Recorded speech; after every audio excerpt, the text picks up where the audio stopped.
Uh, Hi everyone. Want to talk a little bit about graphing inequalities here. There's going to be another video that's going to kind of go in a little bit more in depth, but there's a couple key points that may be new to you, and I just want to emphasize. All right, one, you're going to solve an inequality like you do an equation. You're going to isolate a variable. You're going to solve for that variable. You're going to use inverse operations. It's the same kind of method, at least with addition and subtraction. There's a small change with, actually pretty big, with multiplication and division, but we're doing addition and subtraction right now. So you're gonna solve just like it was an equation. The difference is that there's more than one answer.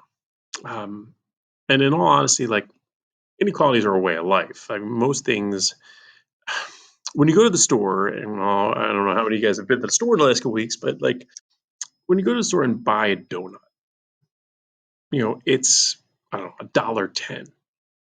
Well, you're allowed to have more than $1.10. You don't have to pay with exact change every single time.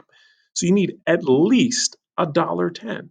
So you need more than $1.10. Like if you have a $20 bill, it still works. So how much money do you need when you go and buy a donut? You need any amount of money that is equal to or greater than $1.10. That's what at least means. And that's kind of how life works. Um, I bought gas on my way to work today. It was $38. I didn't have exactly $38. I gave the guy 220s. That's 40. I had at least $38, and that's what I needed. So inequalities, I guess, is a long way of saying is that there's going to be more than one answer.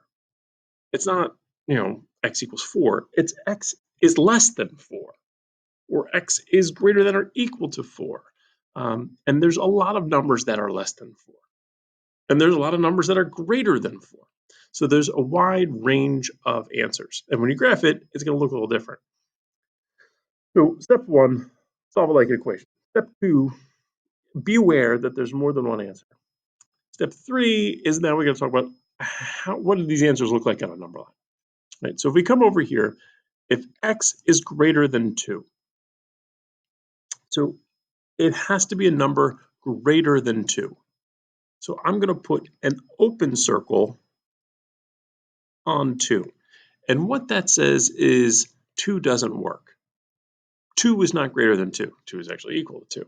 So 2 is not an answer, but all the numbers greater than 2. Man, the guy in the video made such a better arrow than I did. And you want to do it a little bit straighter than that. But all the numbers greater than 2 work. 2.01, 3, a million, they all work. So that's if it's not equal to, open circle. Now down here we have x is less than or equal to 4. So now we're going to make a circle and we're going to kind of fill it in. So it's a closed circle. And what that's saying is 4 works. And then in addition to that, let's see if I can make my line a little straighter, my arrow a little cooler. Maybe it's a little bit better.